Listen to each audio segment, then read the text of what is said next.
Hey, YouTube. Well, y'all see it? Okay, I'm going to talk about Queen Sugar mid-season finale. And it was quite a show. All right, it opened up with Nova flies to Atlanta to meet Dr. Dubois. All right, so she goes and meets up with Dubois in Atlanta. She comes there in an SUV. He comes there in an SUV to pick her up. And she gets the idea she wants to make out with him in the car. So he gets out of the car to let her out at his place. But she pulls him into the back seat. I guess she doesn't like beds. All right, Charlie. Okay. Charlie's article is out. I guess nothing really scandalous happened with that interviewer. I thought maybe he was up to something with the laundries. So I don't mind admitting I was wrong. But he didn't make an appearance in this show. But the article has been printed just the way he said he would do it. He did not bring up the divorce. But the farmers, after they see the article, they want to meet with her. They're disturbed about it. I don't know. She's not working for the farmers. I mean, she has a business. They're just doing business with her. But I guess they need each other because she needs all of the black farmers to use her meal. So they expressed, in the article, she was saying how she was trying to find herself. They didn't feel very encouraged that she was going to stay there forever. So they want some reassurances. If they had a right to demand that, I don't know. But she's agreed to meet with them. They meet in, I guess, some kind of hall they use for town meetings. And they have a kumbaya. Where they end up all praying together. They accept Charlie, of course, and they end up all praying together. She's explaining to them that she is indeed going to be there and stay. This was her calling. She's starting to see that it's not her mission there is not about owning the farm. It's the business. All right, so Ralph Angel finally come to his senses, realizing he's not Superman, and he needs money to run this farm. So he calls on Fine and tells her, "You heard from Charlie." Why would I hear from her concerning you? You told her to go to hell. He starts telling Vi about how he needs money to run the farm, how he needs money. He needs that paycheck in order to please his parole officer and for the money for living expenses. But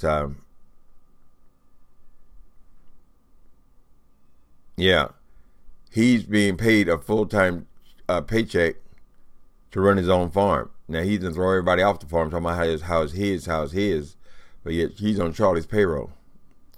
And so Aunt Vi tells him, "Listen, I'm done with this. Y'all grown people. You got a problem with your sister? Go talk to her. I'm out of it. You know, you made the mess, you clean it up, basically." Next, Blue wants his mommy back. He's asking questions. Why isn't mommy here? And he's telling him, "Well, mommy, you saw mommy a couple of days ago." And she said, "Oh, it was just me and mommy. Why weren't you there?" So Blue is recognizing that they have broken up. And he wants his mother back. He wants to be a family. Kids have a way of being very honest. The honesty of a child, the innocence. Anyway, but he's softening not only about Charlie, but also about. Last week, Blue was coming across very stubborn, like an old mule. He didn't want to hear anything. He's gonna make everything work. He's Superman. This week he is coming to his senses and is appearing to at least listen to other people. Okay, so he wants his mommy back. Darla comes into talk with Charlie, asking her, "Are we cool?" And Charlie, "No, we're not cool. You knew about the farm, you knew about this will, and you didn't say anything about it, even though you were in my face every day." Darla tells her the truth. Darla's one of my favorites. She's the quietest, but I really like Darla. And I think the actress does a great job at being this little whip puppy coming back to life. She explains to her that it was not my place, it was not my fight, it was a family deal between you and Ralph Angel. Now, she really would have lost him if she had gone behind his back and told Charlie something that she knew in confidence. So it was up to him to do it, not her. Charlie's quiet in the moment. We don't know if she's accepting this or not. But what else can she do? She's telling her the truth. So Darla says, I want to stay here. I want to be here until you tell me I can't be here. And that's kind of how that scene ends. Okay. Micah, now this becomes one of the main things in this episode. But at first we just see Micah seeing that cop that arrested him. You know, Micah went silent after that incident, after he got arrested at night. He's hardly spoken to anyone. You know, he speaks to his girlfriend, but he was really damaged by something happened that night. We don't know what it is, but he sees these young black kids being harassed by that same cop. And he's in the play yard with his girlfriend and another girl, and he can't stop watching. So something's coming back to him. But we'll get back to that. We get a teaser with that. Okay. Darla and Ralph make up. Okay, so they all three want to be together. And I don't even remember exactly what they said in that conversation, but Darla and Ralph make up.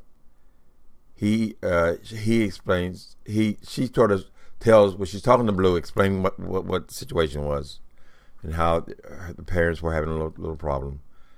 She mentions that she has got this birthday party coming up. It's not a naval birthday. Naval birthday meaning that's your birth date, but a party to celebrate her 2 years of sobriety. I guess every city is different with AA. But I guess they all get together, all the birthday people get together and have one party. So she already asked Charlie to attend before all the drama. And now Ralph asked her, he said, oh, it's your 2 years? See, Ralph could ruin that girl. And she knows it because she's getting good teaching. She has a sponsor who's kind of guiding her away, and we're going to meet her in a minute. But Ralph asked her, can he come to the party? That's kind of their makeup moment. I think she's just so cute to me. Anyway. Okay. Okay, so it gets heavy here. While Nova is in Atlanta, meeting with Dr. Dubois, he's taking her to this fancy party to meet some of his friends. Right? First they meet, I think, at an outside event. She meets these mostly white guys, other doctors. But they're like the upper echelon of society. They're society type people.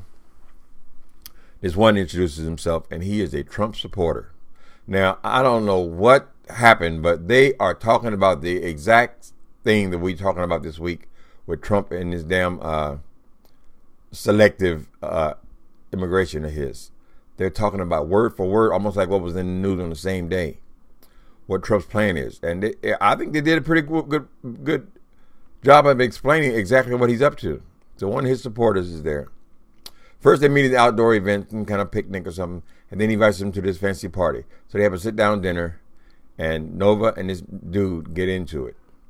Now, they're not... the other people who are there...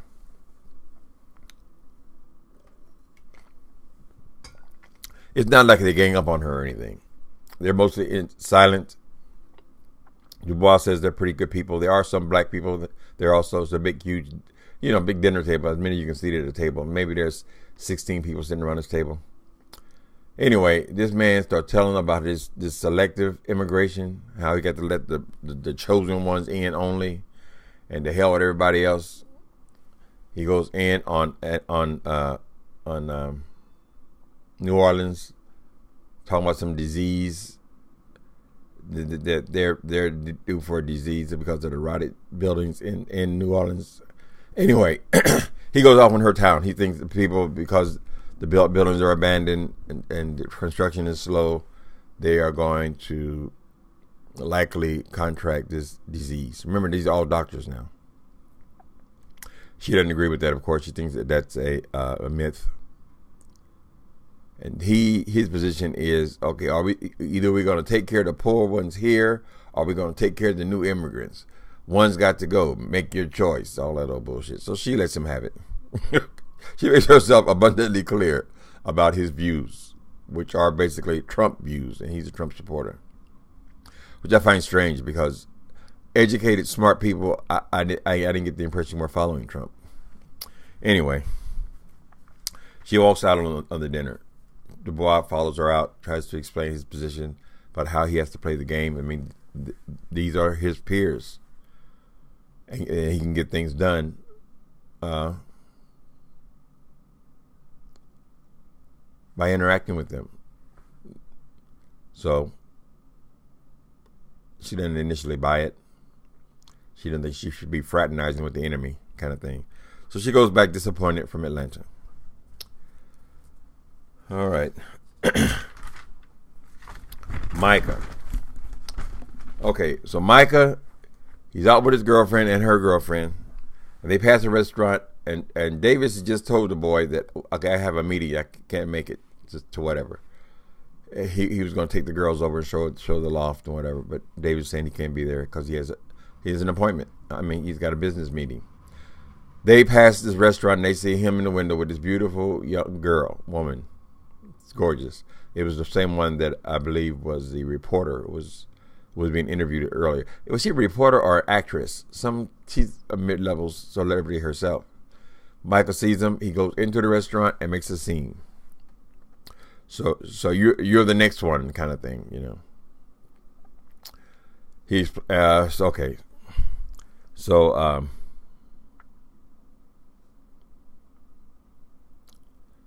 okay, so he's rude. He walks out. Now, next thing we see is Vi passes out at a restaurant. Now, they don't pursue this story. They did a good job of wrapping up most of the storylines in this. We weren't left with a lot of cliffhangers, kind of thing. But in the middle of all this, Vi just passes out. Usually when somebody passes out in fiction, it means something. There's going to be a follow-up. Either they're going to be sick, they're going to find out they have a tumor, something. We get nothing. All we get is that she passed out. And they don't really wrap that up. So maybe that'll be part of when they pick it up again. I don't know. Okay, so her people are there with her. Hollywood is there with her. Hollywood has already told her that she was exhausted. So I guess people can't pass out just from plain exhaustion. This is why she decided to pull back from all this family business. Okay, so Nova is having second thoughts about Dr. Dubois. She's starting to think that maybe he's a coon. Maybe he's not a fit for her. But she has sabotaged all the relationships she's ever had. This is the closest she's come to actually having feelings for somebody. And now, since she didn't like the party and she didn't like the guests, she's having second thoughts about him. At some point, she's massaging Vi's feet. That's her aunt. It's cool. It's a nice scene. And she's telling her, I don't think he's the one. Like he's Uncle Tom or something, because he has these friends who have different views than her. And Vi is telling her that you found yourself a good black man who is successful, who is intelligent, who's good looking, and you in love, girl.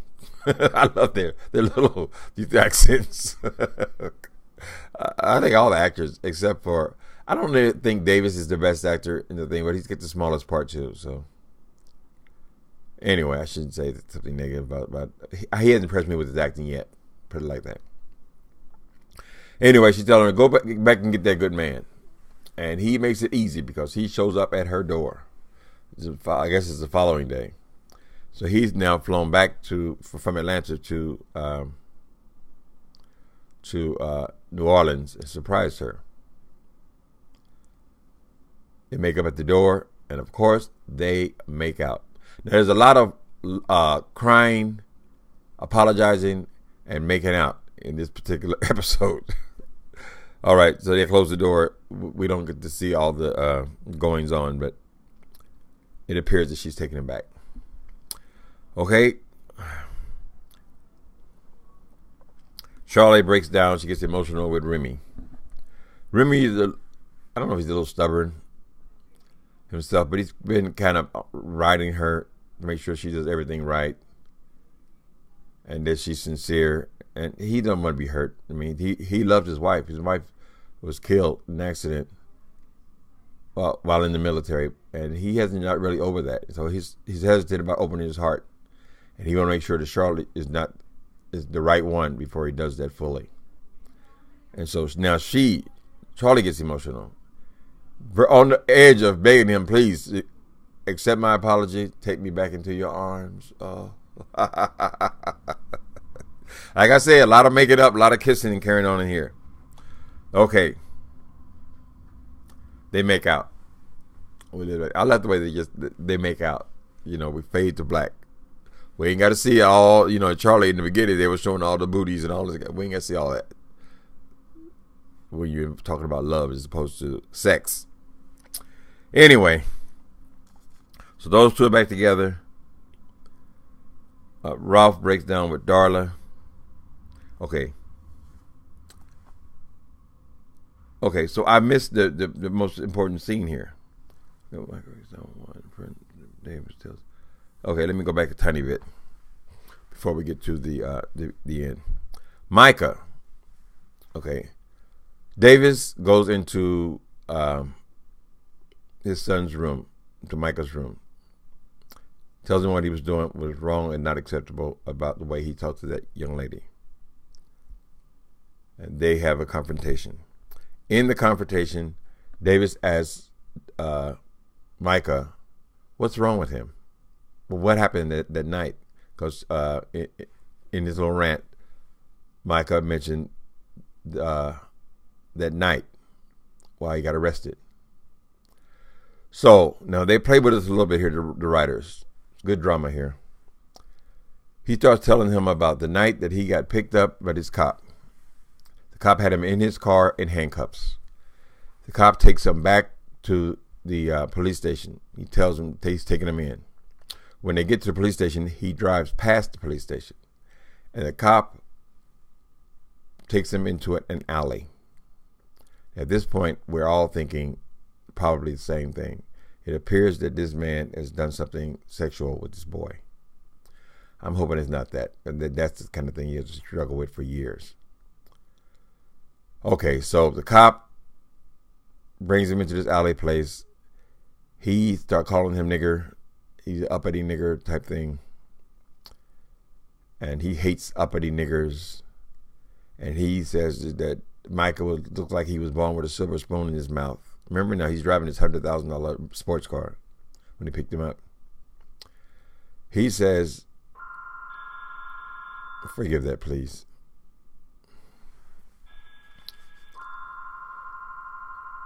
Okay, I don't have a pause on here, so I got to keep talking. Anyway, he says, oh my God, it's going to make me nuts. All right, hold on.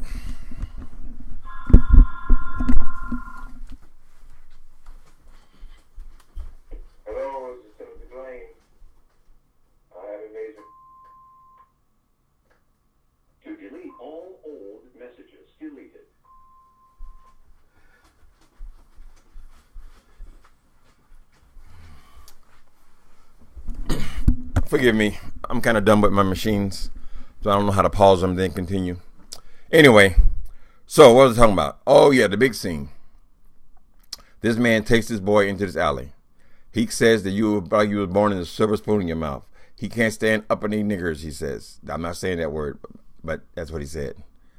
And then he said, I'm going to put something else in your mouth. Now, of course, everybody, I'm sure, is thinking this man's getting ready to make this boy suck his dick. Doesn't happen. Thank God. Okay. He tells him to open his mouth, and he puts the gun into the boy's mouth. So it's just police brutality is what this is. Puts the gun in the boy's mouth, and he pulls the trigger. That's what fucked this boy up since that day. explains a lot. It explains a lot. Micah's been holding it in all this time. And his father, because I'm sure he has the same idea that he's going to sexually abuse his boy, which would have been even worse. I don't know, being on the same level, because putting a gun in somebody's mouth and pulling the trigger, that leaves scars. Anyway, so when he saw that same cop with these two black boys on the curb, that's why he couldn't look away, because he knew what this dude was capable of. So my guess, that's going to be a big part of the next thing, because if there's any cliffhanger, there it is. Something's got to happen with this cop. All right. So at the very end, Ralph breaks down with Darla. Everybody's breaking down and crying in here, expressing their feelings and things. Okay, Ralph breaks down with Darla. He's very sorry. Okay, at that little, he goes to the little party, right? They have, and Darla's sponsor, older white lady, she confronts Ralph. And she's telling him that I hope that you are the right person for her, and hope you won't hurt her. But if you can't deal with what she's going through, I think you should leave. She don't hold her. She must be lesbian. Why'd I say that? The woman don't hold her peace. He don't hold her peace. Okay, she told him. So he's got things to think about. At the end, Ralph and Darla have their big scene. Of course, they make up and all that. But then, not only he said he was going to be there to support her, to encourage her. You got to have the kind of passion you had. You got to take those kind of things pretty seriously about getting emotionally involved, getting too far in. That's why she holds back. She won't go all the way in with him. Because that could be the end of her sobriety. So he apologizes. Then he expresses how he feels, how he wants his family to be together. And he gets down on bended knee and proposes. So the last thing we hear is she says yes. There's our new story for next season. Okay, it's a great episode. If you guys didn't watch it on demand. I think it's one of the best things on television right now, actually. Okay, see you for the Greenleafs coming soon.